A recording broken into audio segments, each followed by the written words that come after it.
Autumn is well and truly upon us, and I apologise in advance for the poor sound quality of this video, but it's blowing a bloody gale. And today I'm going to begin in a manner that's unusual for me, because I'm actually going to be serious. Don't worry, it won't be for long. But it's worth mentioning that the other half of the human race, those born without penises, a lot of women around the world are having a really tough time of it. All over Eastern Europe and in parts of the USA, women are losing the basic rights to govern their own reproductive systems. And on top of that, in the UK, a woman was abducted and murdered by a serving police officer.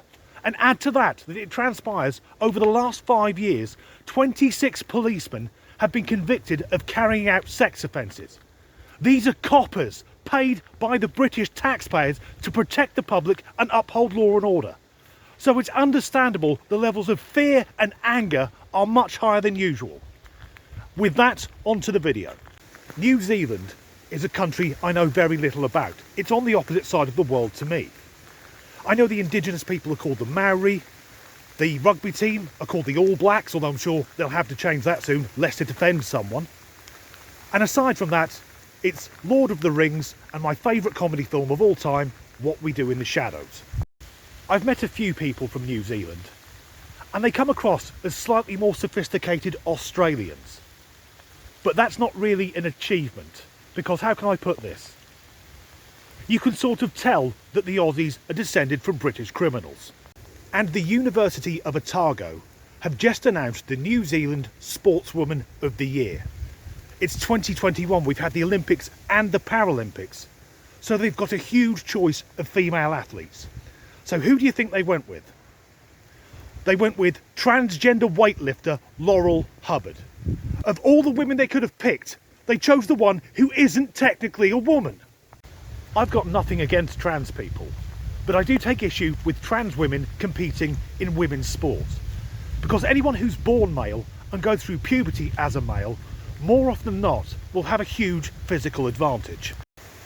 So Hubbard was born male and competed as a male weightlifter until she transitioned in her mid-30s. See, I can do all the fucking pronouns.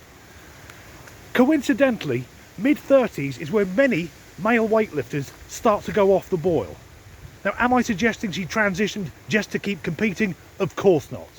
Do I think she's a fucking cheat? Yes, I do. Answering my own questions.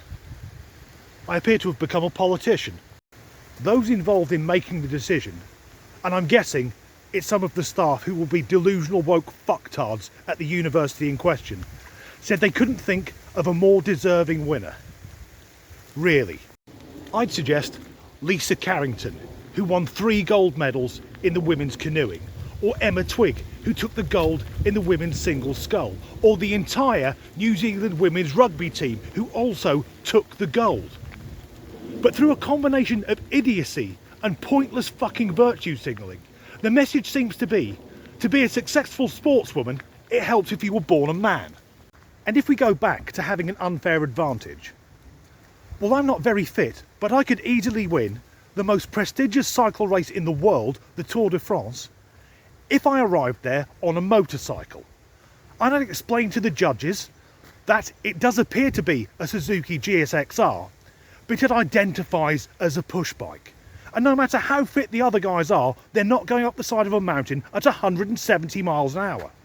And then the next year, other people would turn up with motorcycles until it descended into a farce.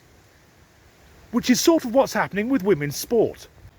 But what are the achievements of Laurel Hubbard, Sportswoman of the Year in New Zealand, a thoroughly selfish individual who got onto the team knowing damn well that by doing so she'd be depriving a biological woman who's probably worked most of her life a chance to go to Tokyo? Well, she went out in the first fucking round. And I know there will be people who say that proves that transgender athletes don't have an advantage, but they do. She had the advantage, she just wasn't up to the competition. And also I know there were people who think I'm being transphobic, but I'm not. There is a difference between being pro-female and anti-trans. Yet the reason she went out is somewhat brilliant. A transgender weightlifter failed to progress because of an incomplete snatch. As ever, thanks for watching. One last thing. If you think you're having a weird day, if I zoom in, what the fuck is the herd of cows doing next to the coal mine?